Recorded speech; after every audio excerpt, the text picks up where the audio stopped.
आपकी मृत्यु के बाद आप कहां जाएंगे, ये फैसला आज हो रहा है, अभी, इसी क्षण। और सबसे डरावनी बात यह है, आपको इसका पता ही नहीं चल रहा। भगवद गीता के एक श्लोक में श्री कृष्ण ने यह रहस्य खोला था, लेकिन 99% लोग इस श्लोक को पढ़कर भी असली अर्थ नहीं समझ पाते। पूरा वीडियो देखिएगा, क्योंकि अंतिम रहस्य सबसे चौंकाने वाला है और वो वीडियो के आखिर में आएगा। गीता के 9वें अध्याय में श्री कृष्ण एक श्लोक कहते हैं, यान्ति देवव्रता देवान, पित्यन यान्ति पितृव्रता, भूतानि यान्ति भूतेज्या, यान्ति मद्याजिनोपिमाम। इसका सीधा अर्थ है, देवताओं को पूजने वाले देवताओं तक जाते हैं, पितरों को पूजने वाले पितरों तक, और भगवान को पूजने वाले भगवान तक। पढ़ने में यह एक साधारी लिस्ट लगती है, लेकिन रुकिए, श्री कृष्ण यहां कोई लिस्ट नहीं बना रहे, वे एक बहुत बड़ा नियम बता रहे हैं। एक ऐसा नियम जो सिर्फ पूजा पाठ पर नहीं, आपकी पूरी जिंदगी पर लागू होता है। वो नियम है, जिस दरवाजे पर आप हर दिन दस्तक देते हैं, आखिर में वही दरवाजा खुलता है। अब सवाल यह है, आप कौन सा दरवाजा खटखटा रहे हैं? क्या आपको पता भी है? क्योंकि यहीं से शुरू होता है असली खेल, और इसे समझने के लिए हमें एक ऐसी सच्चाई देखनी होगी जिसे ज्यादातर लोग जानबूझकर नजरअंदाज करते हैं।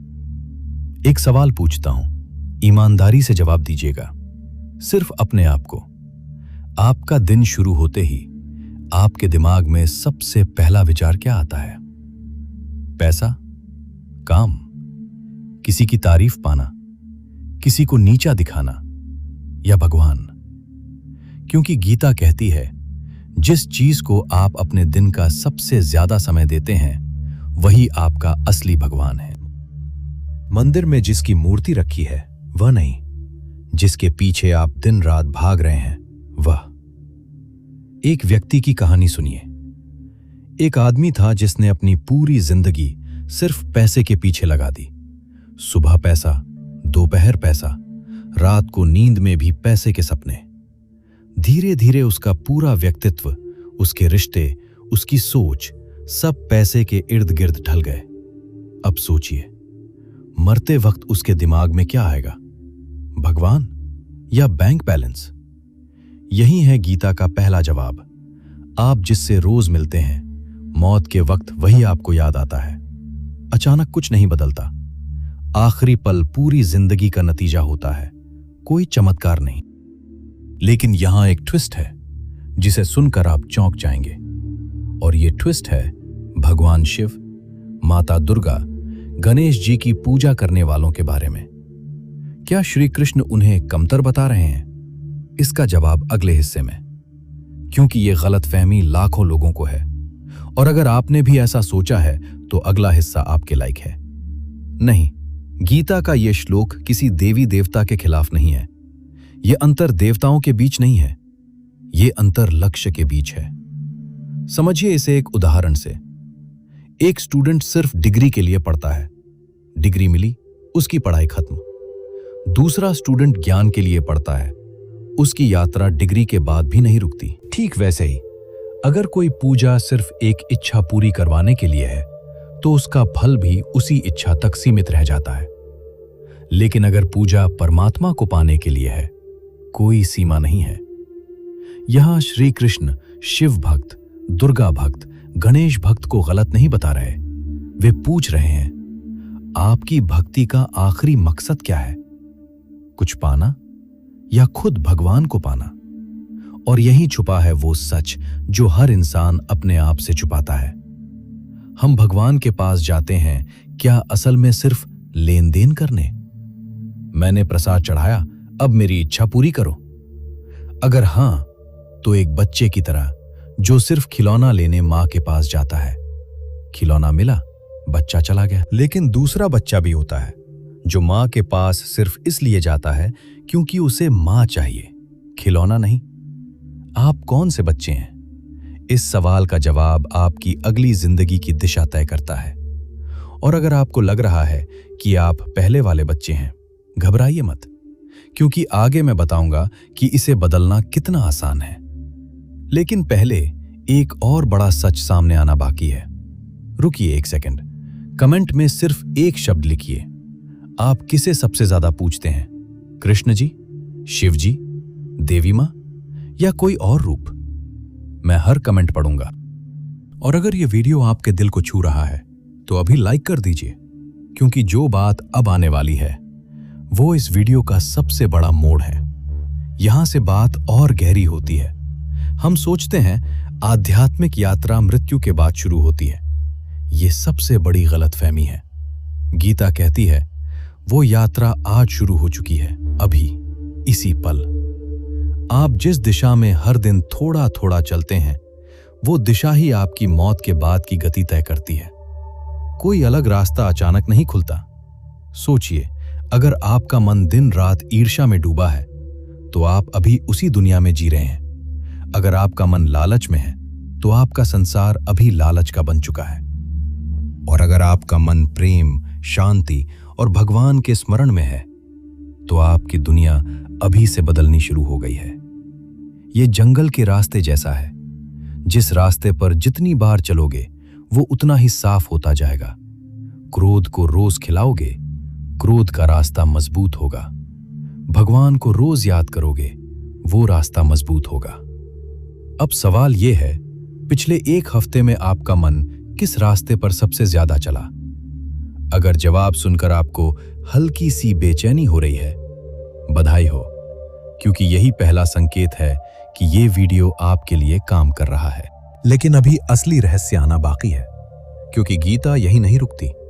वो एक ऐसा सवाल पूछती है जो हर इंसान से जवाब मांगता है, और वो सवाल है, भगवान को असल में चाहिए क्या? एक सच सुनिए जो चौंका देगा। भगवान को आपके सोने के गहनों की जरूरत नहीं, आपके महंगे प्रसाद की जरूरत नहीं। जिसने पूरी सृष्टि बनाई उसे आपके करोड़ों के दान की क्या जरूरत होगी? भगवान को चाहिए सिर्फ एक चीज, आपका भाव। एक गरीब का प्रेम से चढ़ाया फूल एक अमीर के दिखावे वाले करोड़ों के दान से ज्यादा भारी हो सकता है। क्योंकि गीता पूजा को नहीं बदलना चाहती, वो पूजा के पीछे के दिल को बदलना चाहती है। लेकिन यहां एक कड़वा सच है जिसे सुनना जरूरी है। अगर हम मंदिर में दीपक जलाकर बाहर निकलते ही झूठ बोलें, किसी को नीचा दिखाएं, गुस्से में अपने परिवार को दुख दें, तो हमने भक्ति का सिर्फ खोल पकड़ा है, उसकी आत्मा नहीं। असली भक्ति की पहचान मंदिर में नहीं होती। वो होती है जब आप गुस्से में भी रुक जाते हैं, जब आप बिना दिखावे किसी की मदद करते हैं, जब दुख में भी आप भगवान को दोष देने की बजाय उन्हें याद करते हैं। यही वो मोड़ है जहां ज्यादातर लोग गीता को गलत समझते हैं। वे सोचते हैं भक्ति का मतलब है ज्यादा पूजा। लेकिन अगला रहस्य आपको बताएगा कि भक्ति का असली माप क्या है। और ये जानकर शायद आप अपनी रोज की पूजा को देखने का तरीका ही बदल देंगे। ये रहा वो रहस्य जिसके लिए मैंने आपसे अंत तक रुकने को कहा था। गीता 9:25 सिर्फ ये नहीं बताता कि आप मरने के बाद कहां जाएंगे। ये श्लोक एक आईना है जो आपको अभी इसी पल दिखाता है कि आपके अंदर का असली स्वामी कौन है। क्योंकि आपकी असली पूजा वो नहीं है जो आप 5 मिनट मंदिर में करते हैं। आपकी असली पूजा वो है जिसे आप अपना सबसे ज्यादा समय देते हैं, जिसके लिए आप अपनी शांति छोड़ देते हैं, जिसके लिए आप सच छोड़ देते हैं, जिसके बारे में आप दिन रात सोचते हैं। अगर वो चीज पैसा है, पैसा आपका भगवान बन चुका है। अगर वो चीज प्रतिष्ठा है, प्रतिष्ठा आपका भगवान बन चुकी है। अगर वो चीज परमात्मा है तो आपकी यात्रा पहले से ही सही दिशा में है। यही गीता का सबसे बड़ा राज है। भगवान को पाने का सवाल कोई और सवाल नहीं, ये सवाल है कि आपने अपने दिल का तख्त किसे दिया है। और सबसे चौंकाने वाली बात, ये फैसला हर दिन नए सिरे से होता है। कल आपने जो चुना, आज आप वो बदल सकते हैं। मौत का इंतजार करने की जरूरत नहीं। ये यात्रा अभी इसी सांस से शुरू हो सकती है। तो अगली बार जब आप गीता का ये श्लोक पढ़ें, इसे सिर्फ देवता और भगवान की लिस्ट मत समझिएगा। एक पल रुकिएगा और खुद से पूछिएगा, मैं असल में किसकी पूजा कर रहा हूं? सिर्फ मंदिर में नहीं, अपनी पूरी जिंदगी से। मेरी ऊर्जा किसके लिए खर्च हो रही है? मेरे मन का असली मालिक कौन है? आज रात सोने से पहले सिर्फ 1 मिनट के लिए आंखें बंद कीजिए।